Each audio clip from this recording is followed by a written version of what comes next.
Hello students, welcome to the channel WB Free Math Solution. My name is Neha Giri. Okay, today we will start a new chapter, chapter 18, similarity. इसको हिंदी में क्या कहते हैं? समरूपता. ठीक है, समरूपता चैप्टर हम आज स्टार्ट करने वाले हैं और इसका समरूपता. Okay, we will do introduction as well as some examples also. तो हम यहाँ पे इंट्रोडक्शन भी देंगे और कुछ एग्जाम्पल्स भी आपको देकर मैं इसका कॉन्सेप्ट पूरा बताऊंगी एंड कॉन्सेप्ट क्लियर करने की कोशिश करूंगी कि समरूपता क्या होता है और सर्वांगसम क्या होता है. ठीक है, बहुत सारे स्टूडेंट कंफ्यूज रहते हैं.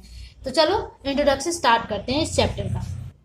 ओके, जैसे कि आप वीडियो में देख पा रहे हैं, मैं आप लोग की क्लास की ही एक बुक लेकर यहाँ पे हूँ जो हिंदी में बुक है, समरूपता सिमिलैरिटी चैप्टर है.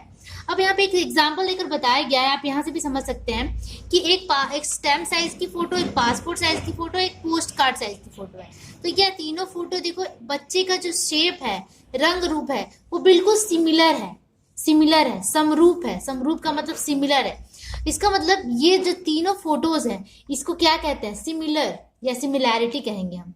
ठीक है, बट अगर जरा सा भी चेंज होता, इसका सिर नीचे ना होकर ऊपर की तरफ होता या फिर डिफरेंट हो जाता या कंधे ऊपर नीचे होते, तो ये सिमिलर नहीं कहलाते. तबकि ये तीनों फोटो अलग अलग साइज के हैं बट फिर भी ये सिमिलर कहलाएंगे. ठीक है, जैसे कि मान लो कि ये एक घर है, इस तरह करके, इस तरह. ठीक है, ये घर है और एक सेम ऐसा ही घर है, सेम पूरा आइडेंटिकल, बिल्कुल बराबर. तो इसे हम क्या कहेंगे? सिमिलर तो है ही, ये सिमिलर तो है ही, एज वेल एज ये क्या है?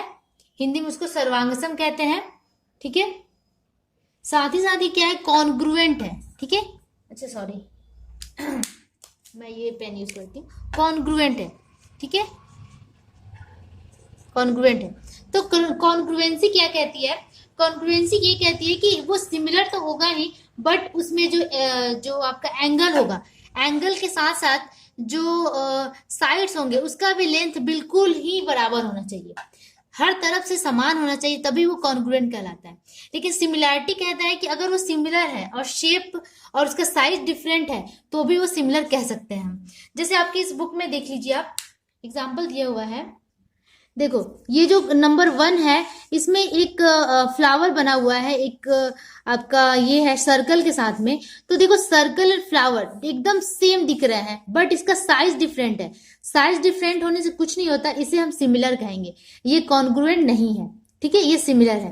देखो, ये भी दो जो पक्षी है बिल्कुल सेम है, दोनों बर्ड्स सेम है बिल्कुल, तो इसे हम सिमिलर कहेंगे. बट ये नंबर 3 में देखते हैं कि एक ये बॉटल बना हुआ है फ्लास्क की तरह और ये डिफरेंट सा एक पॉट बना हुआ है, तो ये दोनों डिफरेंट है. ठीक है, ये सिमिलर नहीं दिख रहा है, तो इसे हम सिमिलर भी नहीं कहेंगे और कॉन्ग्रुएंट भी नहीं कहेंगे. अब ये 4 नंबर है, ये देखो सेम है, ये जो पत्ता है, पत्ते का शेप है बिल्कुल भी सेम है एकदम, बस साइज डिफरेंट है. बट साइज डिफरेंट होने के साथ भी ये सिमिलर है. यहाँ देखते हैं 5 में, ये दो घर बने हुए हैं, इसमें ये मतलब ये कोनिक शेप है और यहाँ पे फ्लैट है, तो ये सिमिलर नहीं है और ना ही ये सर्वांगसम ही है. सर्वांगसम मतलब ना ही ये कॉन्ग्रुएंट ही है. ठीक है, तो इससे ये होता है कि जितने भी कॉन्ग्रुएंट फिगर होते हैं, कॉन्ग्रुएंट फिगर जितने भी होते हैं, कॉन्ग्रुएंट फिगर जितने भी होते हैं वो सिमिलर भी होते हैं. ठीक है, सिमिलर भी होते हैं, लेकिन सारे सिमिलर फिगर कॉन्ग्रुएंट नहीं हो सकते हैं. कॉन्ग्रुएंट फिगर सिमिलर होते हैं बट सिमिलर फिगर कॉन्ग्रुएंट नहीं होते हैं. ठीक है, जैसे कि अगर एक ट्रायंगल ले लिया हमने, इस तरह का ट्रायंगल है. ठीक है, एंगल मान लो सेम है, इसका और एक छोटा सा ट्रायंगल है. ठीक है, सब एंगल सेम है, सब कुछ सेम है, देखने में भी शेप भी सेम लग रहा है, तो इसे हम सिमिलर तो कहेंगे बट ये कॉन्ग्रुएंट नहीं है. क्यों? क्योंकि जो साइड्स है, इसका साइड इसके साथ बराबर नहीं है, इसका साइड इसके साथ बराबर नहीं है और इसका इसके साथ इक्वल नहीं है.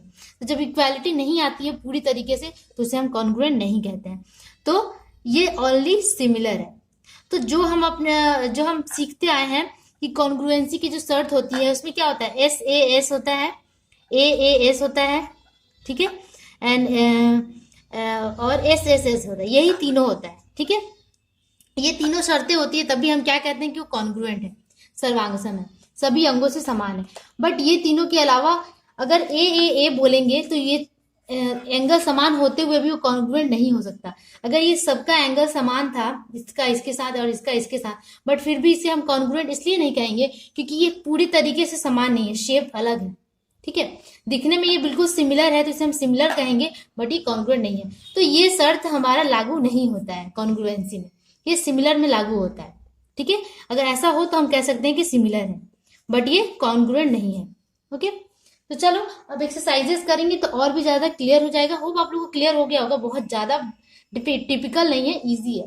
तो चलो अब करते हैं हम एक्सरसाइज। ओके, एक्सरसाइज 18.1 का 1 नंबर हम ऐसे ही कर लेते हैं। ठीक है, देखो क्वेश्चन नंबर 1 में क्या है, सभी वर्ग क्षेत्र क्या सर्वांगसम या स्वरूप समरूप होते हैं? वर्ग क्षेत्र, ठीक है, तो सभी वर्ग क्षेत्र सर्वांगसम तो कभी नहीं होंगे, ये समरूप होते हैं, मतलब कि सिमिलर होते हैं। यहाँ क्या लिखा जाएगा, ऑल स्क्वायर्स आर सिमिलर, तो यहाँ पे होगा सिमिलर। ओके, ये कैसे होगा मैं अभी बताती हूँ। All squares are similar, question number 1 का 1 है। देखो स्क्वायर क्या है, अगर इस तरह एक स्क्वायर है तो ये सिमिलर होगा, लेकिन ये क्या, शेप तो सेम है, एकदम एक ही तरह का दिखने में क्या है, एकदम सेम है, तो ये इसे क्या हम कहेंगे, सिमिलर। बट इसे हम कॉन्ग्रुएंट नहीं कहेंगे। कॉन्ग्रुएंट में इसका जो साइड है वो भी एक दूसरे के साथ इक्वल होना चाहिए था। ठीक है, अब क्वेश्चन नंबर 2। क्वेश्चन नंबर 2 क्या है, सभी वृत्त सर्वांगसम या समरूप होते हैं, मतलब कि सभी circle, all circles are congruent और सिमिलर। तो सर्कल भी वही सेम केस है, सर्कल भी क्या होता है, सिमिलर होता है, कॉन्ग्रुएंट नहीं हो सकता है। ठीक है, क्योंकि छोटा बड़ा हर तरह के सर्कल्स होते हैं। ओके, अब करते हैं क्वेश्चन नंबर 3 में क्या है, सभी समबाहु या समद्विबाहु त्रिभुज सर्वदा समरूप होते हैं, मतलब इसको इंग्लिश में कहा जाता है कि ऑल इक्विलेटरल और isosceles triangle are always similar. देखो ऑल इक्विलेटरल ट्रायंगल, देखो ये इक्विलेटरल ट्रायंगल है, ठीक है, और इक्विलेटरल ट्रायंगल की एक शर्त होती है कि इसके साइड्स हमेशा इक्वल होते हैं और एंगल भी इक्वल होते हैं। ठीक है, तो इसे हम क्या कहेंगे, all equilateral triangles are similar हो सकते हैं। ठीक है, बड़ा हो छोटा हो, सिमिलर तो होगा ही, सिमिलर तो होगा, यहाँ पे कॉन्ग्रुएंसी की तो बात ही नहीं हो रही है। तो ये इक्विलेटरल ट्रायंगल क्या होते हैं, सिमिलर होते हैं। क्यों, यहाँ पे इक्विलेटरल ट्रायंगल ही होगा, समद्विबाहु त्रिभुज, मतलब आइसोसेलेस ट्रायंगल नहीं होगा। क्योंकि देखो आइसोसेलेस ट्रायंगल या तो हम ये दोनों जो भुजाएं होती हैं इसको इक्वल ले लें, या फिर इस तरह करके हम इसे भी इक्वल ले सकते हैं। इसका मतलब क्या है, शेप चेंज हो गया। जब शेप चेंज हो गया तो हम इसे सिमिलर नहीं कह सकते हैं, सिमिलैरिटी नहीं है इसमें। तो हम क्या कहेंगे कि इक्विलेटरल ट्रायंगल ही हमेशा सिमिलर होता है, आइसोसेलेस ट्रायंगल नहीं होता है। ठीक है, ओके, तो क्वेश्चन नंबर 3 में क्या फिल करेंगे हम, इक्विलेटरल ट्रायंगल। ओके, अब क्वेश्चन नंबर 4 में क्या है, क्वेश्चन नंबर 4 में है, दो चतुर्भुज समरूप होंगे यदि उनके अनुरूप कोण समान व असमान हो या अनुरूप भुजाएं समान और समानुपाती हो। ठीक है, इसका मतलब कि to quadrilaterals will be similar if their corresponding angles are equal or proportional और corresponding sides are unequal or proportional। तो आंसर होगा कि इक्वल, यहाँ पे क्या होगा आंसर, समान होगा। दो चतुर्भुज तभी सिमिलर होंगे, दो क्वाड्रिलेटरल तभी सिमिलर होंगे जब उसका क्या समान होगा, कॉरस्पॉन्डिंग एंगल इक्वल होगा। जब भी एंगल इक्वल होगा तभी वो समान होंगे, नहीं तो नहीं होंगे। ठीक है, चाहे वो किसी भी तरह का शेप का हो, एंगल इक्वल होना चाहिए। ठीक है, तभी वो बराबर होगा। मान लो एक इस तरह का है, एक इस तरह का है और एक इस तरह का है, तो क्या ये एक तरह का दिख रहा है, नहीं, तो ये क्या होगा कि ये सिमिलर नहीं होगा, सिमिलर ये होगा। ठीक है, और दूसरा क्वेश्चन क्या था इसी में कि कॉरस्पॉन्डिंग साइड्स अनइक्वल और प्रोपोर्शनल। कॉरस्पॉन्डिंग साइड्स अनइक्वल नहीं होगा, असमान नहीं होगा, कॉरस्पॉन्डिंग साइड होगा समानुपाती, मतलब कि प्रोपोर्शनल। प्रोपोर्शनल का मतलब होता है कि जितना प्रोपोर्शन इसका है उतना ही इसका भी होना चाहिए। ठीक है, एक दूसरे के साथ प्रोपोर्शनल होना चाहिए, जैसे कि 4:2 के रेशियो में हो गया या 4:3 के रेशियो में नहीं होना चाहिए, इस तरह है। ठीक है, तो प्रोपोर्शनल होना चाहिए। तो आंसर क्या होगा 4th नंबर का, कि समान और समानुपाती। ठीक है, मतलब कि इक्वल एंड प्रोपोर्शनल। ओके, तो हमने क्या किया, फिलअप कर लिया, यहाँ पे क्वेश्चन नंबर 1 कंप्लीट कर लिया। अब हम करते हैं question number 2। Okay, next question है हमारा कि ट्रू एंड फॉल्स है, निम्नलिखित वाक्य सत्य है या गलत है, इसे हमें बताना है। ओके, तो क्वेश्चन नंबर 1 क्या है, any two congruent figure are similar, क्या दो कॉन्ग्रुएंट फिगर सिमिलर होगा? ऑब्वियसली होगा, क्योंकि कॉन्ग्रुएंसी का मतलब ही होता है कि हर तरह से समान, तो ये सिमिलर होगा। ये आंसर क्या होगा? ट्रू। देखो कॉन्ग्रुएंसी का मतलब जैसे मैंने बताया था, अगर एक इस तरह का है और ये इस तरह का है, तो इसमें क्या है, साइड्स भी इक्वल होते हैं, थोड़ा मैं नहीं बना पा रही हूँ, लेकिन साइड्स भी इक्वल होते हैं और एंगल भी इक्वल होता है, तो ये हर तरह से समान होता है, तो एक कॉन्ग्रुएंट फिगर सिमिलर भी होता है, तो ये ट्रू होगा। ठीक है, उसके बाद क्या है, उसके बाद मैं हिंदी में बता देती हूँ कि कोई दो सर्वांगसम चित्र समरूप होते हैं, ये सत्य है। ठीक है, सत्य है। ओके, नेक्स्ट क्वेश्चन है, any two similar figures are congruent, क्या दो सिमिलर फिगर कॉन्ग्रुएंट होंगे? नहीं। देखो सिमिलैरिटी शेप पे डिपेंड करती है। ठीक है, शेप छोटा बड़ा भी हो सकता है, अगर इस तरह का एक शेप है ट्रायंगल का और वो सेम ट्रायंगल सेम एंगल के साथ ऐसा है, तो भी ये सिमिलर है, बट ये कॉन्ग्रुएंट कभी नहीं हो सकता, क्योंकि कॉन्ग्रुएंसी के लिए हर तरह से समान वाली शर्त मांगता है। ठीक है, 3 शर्त उसमें फिलअप होने चाहिए तभी होगा, या तो angle angle angle angle side, या साइड एंगल साइड, या साइड साइड साइड, तीनों समान होने चाहिए तभी होगा। तो यहाँ पे एक शर्त नहीं हो पा रहा है। देखो साइड यहाँ बड़ा है छोटा है, तो ये क्या होगा, ये हो गया false. Any two similar figures are not congruent. Okay, तो ये आंसर होगा फॉल्स। उसके बाद क्वेश्चन नंबर 3 है, अच्छा ये हिंदी में बोले, कोई दो समरूप चित्र सदा सर्वांगसम नहीं होते हैं। ओके, अब क्वेश्चन नंबर 3 है, कोई दो समरूप बहुभुजाकार चित्र के अनुरूप कोण समान होते हैं? The corresponding angles of any two polygon are equal. Corresponding angles of any two polygon, angles क्या इक्वल होते हैं?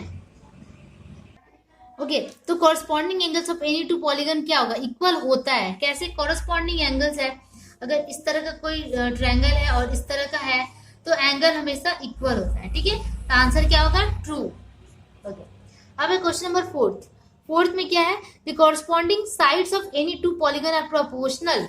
Corresponding sides of any two polygon क्या प्रोपोर्शनल होगा? तो ये भी आंसर होगा ट्रू। प्रोपोर्शनल का मतलब होता है जब जैसे ये एक साइड है, इसमें दो एंगल मिलते हैं, ये जो साइड है यहाँ दो एंगल आकर मिल रहे हैं। ठीक है, मतलब कि ये जो एंगल है इसमें दो साइड आके मिल रहे हैं, तो इसका मतलब अगर ये साइड को हम बढ़ाएंगे तो इसे भी, दूसरा जो ट्रायंगल होगा ये इसका जो साइड इसके साथ क्या होगा, प्रोपोर्शनल होगा, क्योंकि इसको बढ़ाएंगे तो ये भी बढ़ेगा। ठीक है, या इसको कम करेंगे तो ये भी कम होगा।